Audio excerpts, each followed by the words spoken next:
Hey everybody, I'm Trubiak and welcome back to CC's Vinyl Closet, a place where nobody dared to go. No wait, that's Xanadu.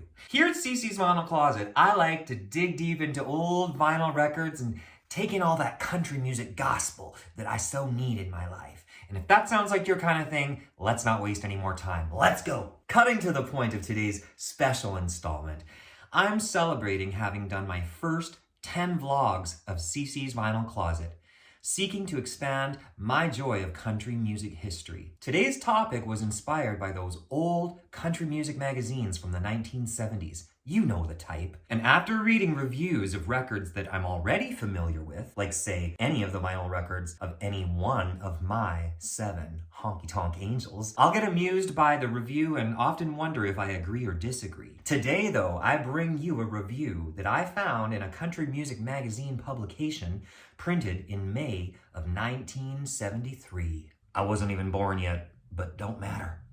So this issue featured an album review by a Mr. Melvin Shestak on Loretta Lynn's 1973 album, Entertainer of the Year. The idea is I'm going to read you the actual review and intersperse it with some of my own reactions based on my own thoughts and views on this Loretta Lynn record. A big disclaimer is these are just my personal views of the record and or this review, and it's for fun and entertainment purposes only. Respect up front for Mr. Melvin Shestak, freedom of speech, it's your job and all that, yada, yada, yada. A few quick factoids about Loretta as it pertains to this general time frame in the history of 1973. Loretta Lynn, Entertainer of the Year, featuring Rated X, was Loretta's 22nd solo studio album. It was released on February 26, 1973 by MCA Records.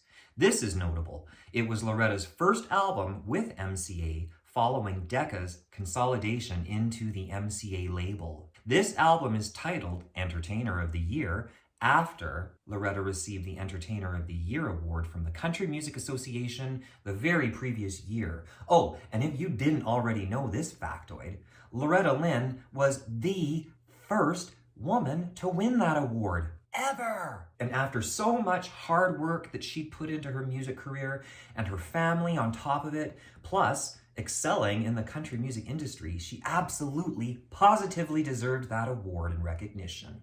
Now, anywho, this record peaked at #1 on the US Billboard country charts, and it also boasted, like, literally, a #1 hit single. But let's first hear what Mr. Melvin Shestak has to tell us in 1973. Loretta Lynn's latest album, and it's a beauty, including the smashing cover design, is called Entertainer of the Year. Is he being sarcastic? I mean, it's a great album cover, no doubt about it, but if you take a look at the picture in the actual magazine, you can't even see it. Off to a promising start. Few artists, whether in country, pop, or soul, have produced as many consistently first-rated records as Loretta Lynn. In any list of singers who most vividly personify what country music is supposed to be, Loretta Lynn would certainly be in the top 5, and there's good reason. Now, I can't argue that. Loretta's at the top of any one of our lists, right? Loretta Lynn doesn't need frills, trombones, or fancy arrangements to bolster her performance. Her voice rings with the gentle authority of one who knows what she's doing is right and pure. Oh, her voice definitely rings true and pure. Can't deny Mr. Shellstack that point. But what do you actually think of this record? Let me talk about Loretta on TV. I watched last February's Network Country Music Spectacular, and being the hardcore country music nut that I am, I could hardly wait. I was disappointed, except for Loretta, but that comes later. What the audiences got was a watered-down version of the Dean Martin Show, or, at the very best, an almost country version of the worst of Ed Sullivan. A procession of banal dancers, vapid sets, double exposures, and bland performances from usually first-rate country performers.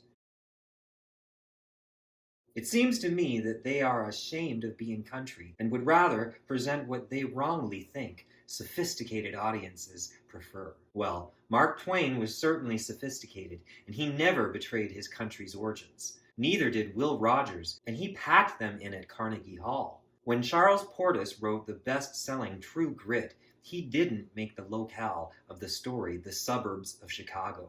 And one of the most beloved new TV shows, The Waltons, is successful because it brings back a bit of rural America to us all. But again, I want to hear about the album. Loretta Lynn was the one bright spot on the show, and when you watched her, you knew why she's Entertainer of the Year.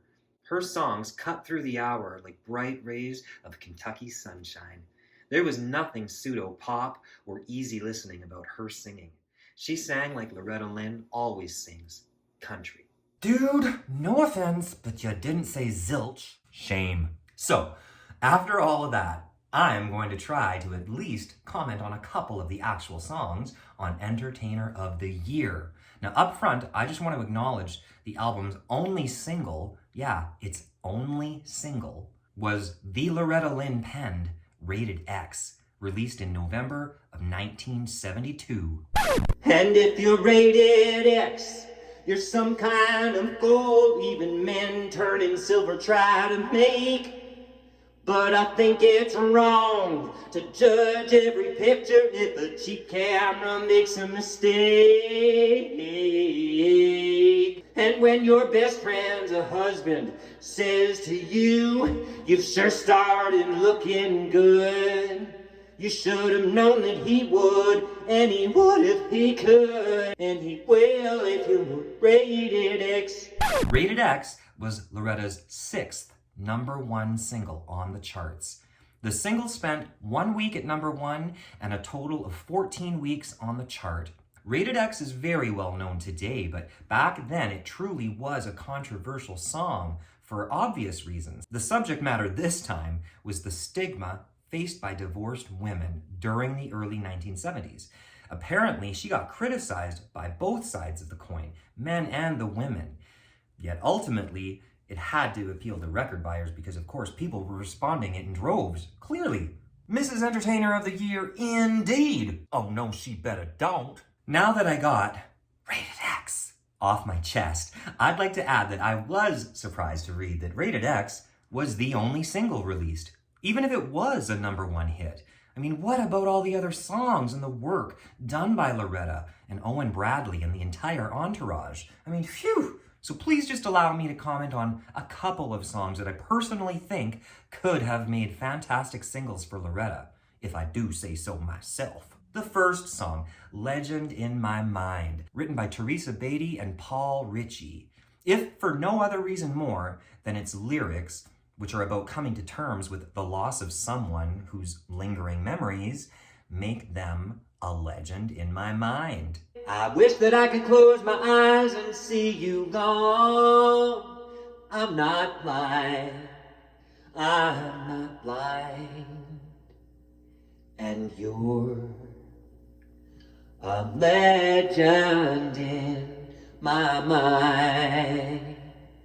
Now, I mean, that's quintessential Loretta Lynn, our fierce friend, the one who sang of our plights like she knew them well. That would have been a great single and a song and album review could have touched on. I'll also throw in the Tracy Lee penned Ain't It Funny? Another selection that I love. I guess I'm more and more like an old man every single day because something about the sentimentality in the singer's observations about life, the kind of observations found in life's simplest things, can all but confound us.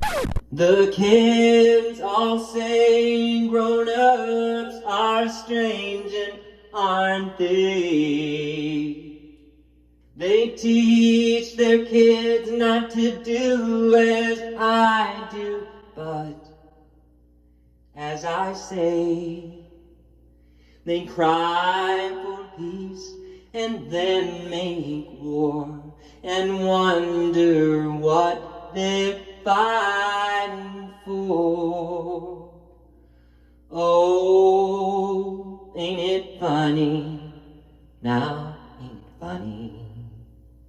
But of course, when these lyrics get sung by Loretta, the Entertainer of the Year, You get a singer who puts into her songs whatever is going on in her life. And if this is true, she conveys the message of Ain't It Funny excellently, in my opinion. It might not be the most groundbreaking number, but hey, this is my world of suspended belief, and if I think it would make a great single, well, there you go. So, there you have some of my thoughts on all things Loretta Lynn, Entertainer of the Year, Rated X, and Melvin Shestak. Now's the time where I pass the torch on to you guys, and I want to hear from you. What do you think of this particular album by Loretta Lynn? Drop all your thoughts in the comment sections below, and stay tuned for next week's installment of CC's Vinyl Closet. And until next time, just take care of yourselves and take comfort in the music.